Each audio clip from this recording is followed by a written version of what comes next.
یہ بہت افسوس کی بات ہے کہ ایران اور یو ایس کے درمیان جو اسلام آباد میں ٹاکس چل رہی تھیں وہ کمپلیٹلی فیل ہو گئی ہیں، ناکام ہو گئی ہیں۔ اس سے یقینی طور پر پوری دنیا میں ایک مایوسی کی لہر دوڑ گئی ہے، کیونکہ پوری دنیا یہ امید کر دی تھی کہ اس پیس ٹاک سے کوئی نہ کوئی پازیٹو حل نکلے گا اور پورے دنیا کو جو ایک گلوبل لیول پر جو ایک تھریٹ محسوس ہو رہی تھی اس سے نجات ملے گی، لیکن ایسا نہیں ہوا۔ تو اب یہ ہائی ٹائم ہے کہ یونائٹڈ نیشن اور او آئی سی اس میٹر میں انٹروین کرے اور ایک ہائی لیول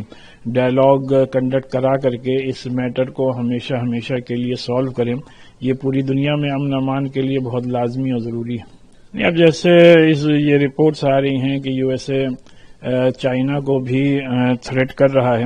یہ اور بھی زیادہ معاملہ اس سے سیریس ہونے والا ہے، تو لہٰذا یو ایس اے کو چاہیے کہ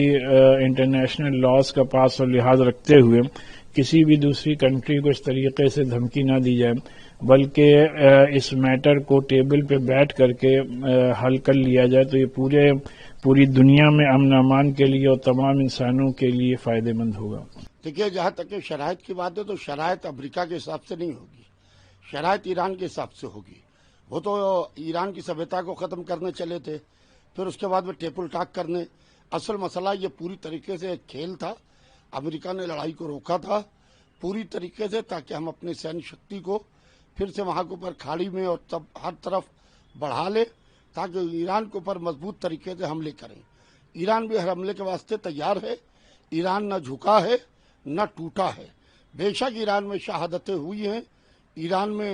ہمارے سپریم لیڈر کا اور دوسرے لوگوں کی بچوں کی شہادتیں ہوئی ہیں، مگر ایران نہ جھکا ہے نہ ایران ٹوٹا ہے، اور امریکہ کے ساتھ میں گر کے سمجھوتا نہیں ہوگا، عزت نفس کے ساتھ سمجھوتا نہیں ہوگا۔ سمجھوتا ہوگا تو برابر سے ہوگا، ورنہ نہیں ہوگا۔ جس طریقے سے ڈونلڈ ٹرمپ نے کہا ہے کہ ایران سے ڈیل ہو یا نہ ہو ہمیں کوئی فرق نہیں پڑتا، امریکہ پہلے ہی جیت چکا ہے۔ دیکھیے، کہاں سے امریکہ جیت گیا ہے؟ جب امریکہ جیت گیا تو پھر ٹیبل کے اوپر کاہے کے لیے بیٹھا ہے؟ بھائی سوال یہ، جب آپ جیت گئے تھے تو آپ جیت کا اعلان کرتے، آپ ٹیبل کے اوپر اسلام آباد میں کاہے کے لیے بیٹھ رہے ہیں؟ اور ادھر ٹاک چل رہی تھی، ادھر اسرائیل کا پرائم منسٹر نیتن یاہو کے مسلسل ٹویٹ آ رہے تھے، ان کے بیان آ رہے تھے کہ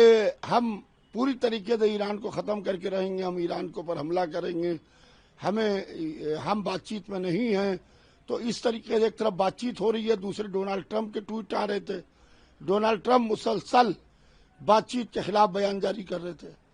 تو بہرحال ایران اس کے اندر اپر ہینڈ ایران کا ہے، اور زمانے نے دیکھ لیا کہ بڑی سے بڑی سپر پاور ایران کے سامنے بیٹھی، اور ایران نے کہا کہ نہیں، سپر پاور اللہ کی ذات ہے، اور ایران نے بھرپور طریقے سے ان کا مقابلہ میدان جنگ میں بھی کیا اور صلح کی ٹیبل کے اوپر ان کا مقابلہ کیا، اور کہا کہ شرائط ہوں گے صلح کے تو ہمارے حساب سے ہوں گے، تمہارے حساب سے نہیں ہوں گے۔